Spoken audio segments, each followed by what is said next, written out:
Let's talk about the Bills right now ahead of tomorrow night's Thursday primetime game in New Orleans. First of all, no surprise here, Buffalo lost a lot of ground in the weekly NFL power rankings. NFL.com is the most bullish on the Bills, dropping them only 2 spots after that embarrassing loss to the Colts. You can see the team tumbled in the other rankings from NBC, ESPN, Sporting News. A statement win tomorrow night in front of a national audience could certainly help those numbers. And we know a lot of Bills fans are headed down to the Big Easy. Our Rob Hackford is there to cover the game. And during his layover today in the airport in Dallas, he talked with a couple of Bills fans who drove from here to Cleveland to catch a flight down south. It's our first away game ever, and what better way to spend it in New Orleans and watch the Bills win?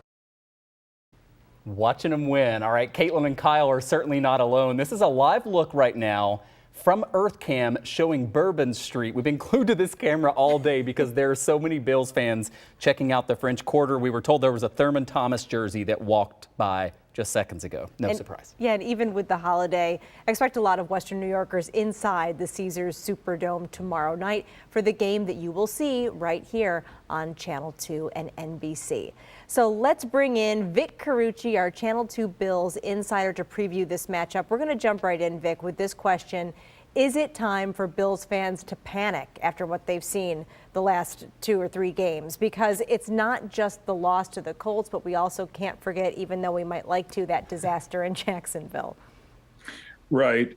Kate, I can understand the temptation or just that urge to panic, but I don't think that has to be the case. I think the team definitely has not played the way most of us thought they would, and these 2 of these last 3 have been awful. I mean, they really have. You talk about that Jacksonville game, and then it got worse against Indianapolis. I still think there is a good team hiding in there somewhere, ready to come out. And I'm not just saying this from a blind optimist standpoint. I think the Bills are put together to be talented, but it also is more than enough.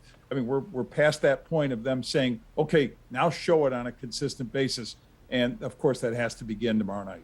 Yeah, absolutely, Vic. One of the storylines that we've been talking about a lot is the short turnaround, right? They play on Sunday. Now they're having to come back and play on Thursday in front of a national audience. Of course, the Saints have to do that, too. The Saints did not play well a few days ago. How do you see that being a factor as far as this short turnaround? And could it actually be a good thing for Josh Allen and some other players, as they said this week? Yeah, and Josh says it is, right? He talked about wanting to just be able to get to play a football game instead of stewing on that Colts game for several days or for a week.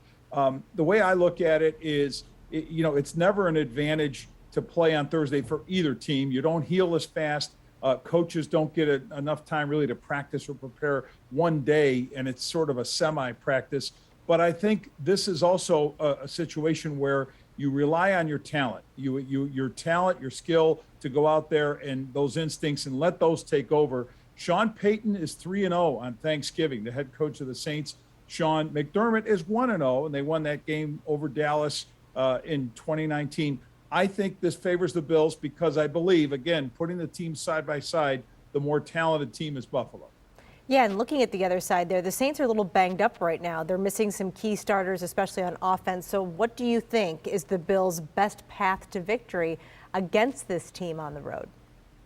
Yeah, I think you mentioned it. The fact that they're much healthier, and that's not saying much because the Saints are down a quarterback and running backs. And, they I don't know who they go in to ask to really kind of carry this game. And whether it's Trevor Siemian as the quarterback, who is 0-3, I think, as a starter so far this season. And they won't have, I don't think, Alvin Kamara, who's probably their best player, period. The best path for victory for the Bills, Josh Allen taking advantage of man-to-man coverage, which is what the Saints like to do. Josh Allen running, yes, because when they're playing that man-to-man coverage, those defenders have their back to the quarterback, and that can give him some escape points. So just, again, go after those big plays and defensively play the way the defense is supposed to play and not that stuff we saw Sunday. And I think they're capable of that. Yeah, absolutely. Hey, Vic, we have about 30 seconds left here. I wonder if you could just, you've covered this league for a long time, playing down in New Orleans. We expect that there are going to be a lot of Bills fans down there. Also, you have the fact that this is a national game on Thanksgiving. We remember the ratings the last time the Bills did this. How does all that factor in, if you can be quick? Yeah, real quick. I mean, we saw what happened when Josh Allen and the Bills were in Dallas.